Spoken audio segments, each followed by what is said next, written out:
Well, hello, and welcome to a walkthrough to Demon's Genesis, the beta version RPG. This is beta version 1.01 at time of recording, and some things may change in the future, but this is what we're going to do the walkthrough of. The intro videos to each of these walkthroughs, they show the characters that will be showcased within this part of the game, so you'll see the 3D models of these characters. So the opening to this, we had Ibn, Samael, Yoka, and two generic male Favashi. So these are all 3D models that were in the opening. In the second part, we'll include the characters that are in the second screen. In the third part, we'll include the characters that are in the third and fourth screen, etc. That's how it's going to work. I'm going to keep every video between 5 and 15 minutes. I've actually already made these videos once, but the sound was out of sync with my mouth and it was really annoying to watch, so I had to remake them. The longest one that I made so far is 9 minutes, but there are some screens when there's going to be quite a lot of information, so that could go as far as 15, maybe a little bit more than 15 minutes. But I'll keep it at minimum 5 minutes, and I'll try to keep it maximum 15 minutes. If I'm going to go over 15 minutes, I may split it into 2 videos for one screen. There are also switches in the game, of course, and I will talk about them when they come up. So, when I'm talking about the switches, I'll talk about the effect they have on Chapter 1, 2, 3, so everything that's included in this beta.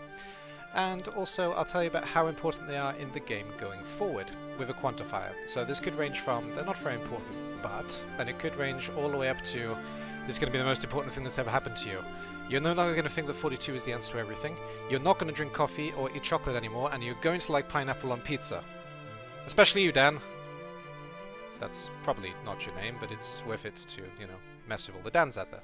Whenever there are multiple options in the game, I will do a showcase without my camera down here, where I'll just show what happens basically very quickly. I may not do the whole thing, but I'll at least show how they're different. I know for a fact that during the fight scene, for example, in the training, I only show a very brief part of the battle without Samael. It'll make sense when you get there.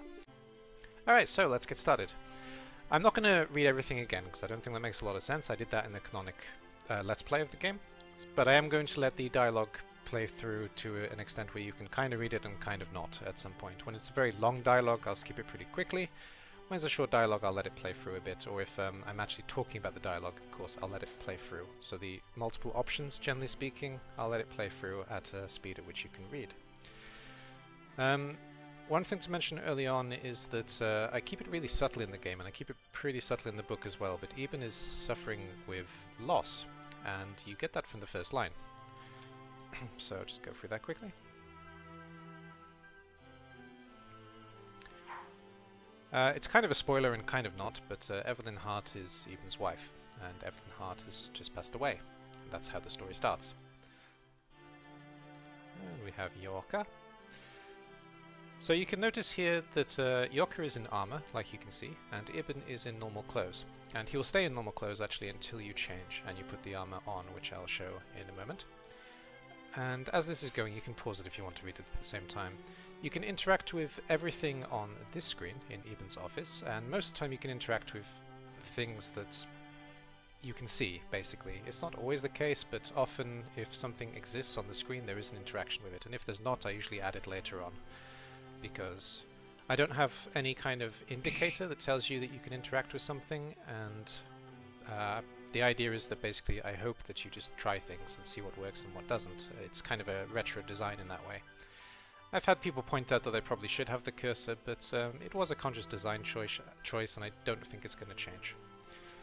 And no matter what you do, Yoka joins your party. You can't avoid Yoka, which for me is absolutely great, but I know that not everybody likes Yoka because he's a buffoon. So if you interact with something when Ibn is not wearing his armor, he'll still have this image of not wearing his armor. And there are two things that I should mention quickly. The controls. Mostly I play with the keyboard, so with arrows and pressing enter to interact with something. But you can also play with the mouse, and if you click somewhere, then the character will move on its own. Sometimes there are problems with this, because basically the pathing isn't always the way that... The pathing sometimes breaks and you go through things you shouldn't go through. If you do ever do that, please let me know, because generally when I'm testing I don't use the mouse. I should, but I don't. So if you do notice that you can go anywhere on a map when you think you shouldn't, please do let me know as you're going through.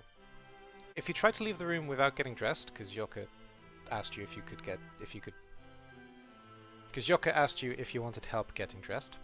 Yoka will say to you, I thought you could dress yourself. And Ibn won't be very happy with this. But to dress yourself, you go to the armor stand, and now Ibn is in armor, as opposed to in plain clothes. And again, if we interact with the same things, you can see now that this picture is with armor. It's a little thing, but it is something worth mentioning. I did forget to mention it in the first video, and I did actually forget to mention briefly until I went to the editing in this video. There are actually 2 extra items you can pick up here, and I guess I'll talk a little bit about the inventory here, which wasn't the original plan. So if you click on this sword stand, you actually get a, I believe it's a longsword, I'll check in a second though, and if you click on this helmet, you also pick up a helmet, and these will actually be in your inventory for the rest of the game.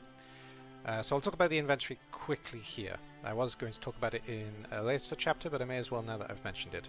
So, the menu as well. In Equip in general, you can change what people are wearing. I'll only talk about this briefly. So for example now, you can give Ibn a longsword. He prefers short swords, but it's better for him if he has a longsword. So you can see his attack increases quite considerably, his defense goes up a bit, but his agility drops. So if you do want to, you can give him a long sword.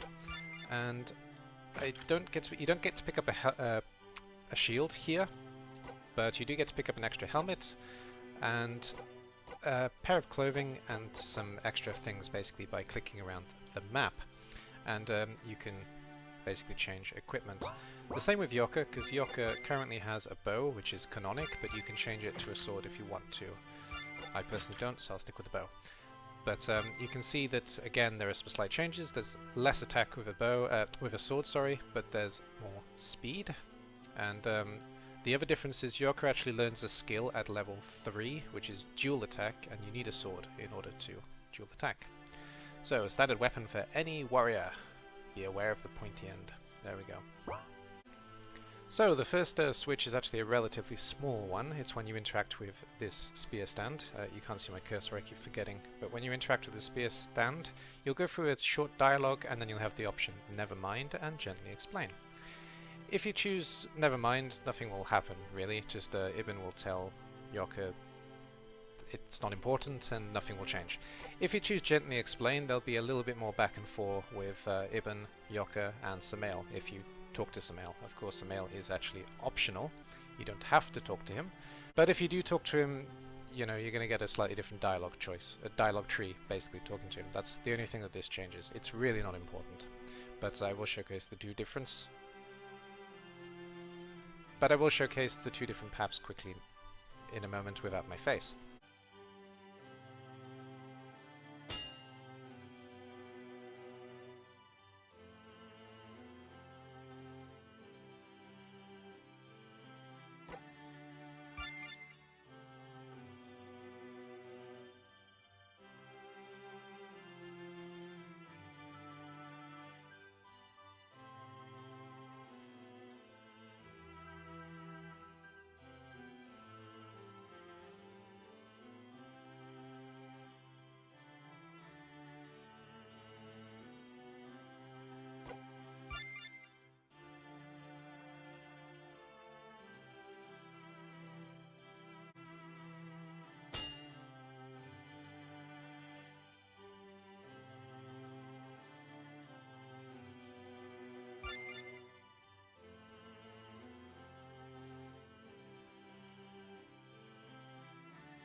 The next main choice is basically a medium choice. In terms of chapter 1 to 3, it does make quite a big difference to the dialogue, and going forward in the game in general, it does change things a bit as well. It's whether you take Samael. You can simply not talk to Samael at all. You don't have to talk to him. You can get off the screen without talking to him. But if you do talk to him, you'll have two options. Your two options basically are to ask him to join you, or for him to stay at his post. And if you ask him to stay at his post, he will remain there. And you can ask him, you can talk to him many times and keep telling him to stay at his post, and you know, he won't complain because he's Samael and never smiles and never gets fazed by anything, you know. But obviously, it's probably a better choice to take him because he's going to become a relatively important character later on in the game, and it's better if you get these early levels with him now. but of course it is your choice whether you take him or not. And I did choose Gently Explain in this particular recording for the spears, and there we go, I just said follow, so Samael is going to join my party.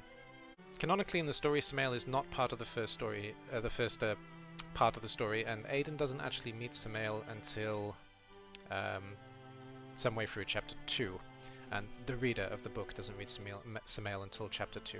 But Samael can have his own options in chapter 1 here, and it does change the interactions a little bit between Samael and Aiden going forward, and Samael and Ibn going forward.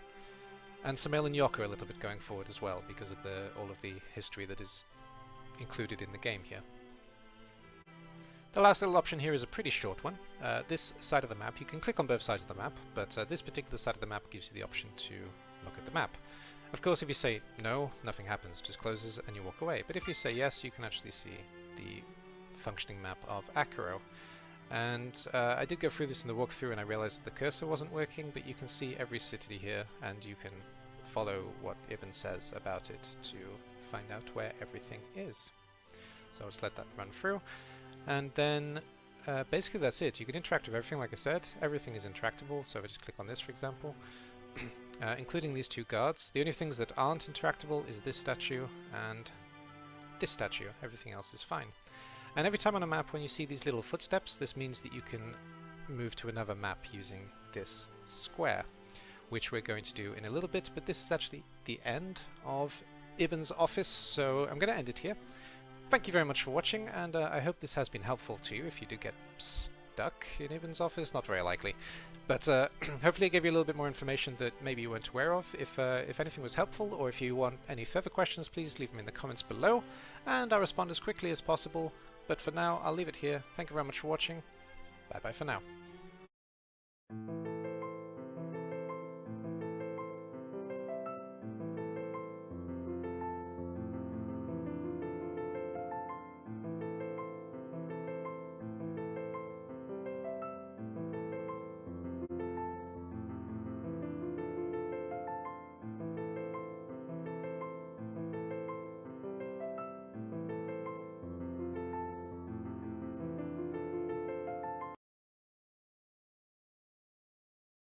Why the fuck did I wink?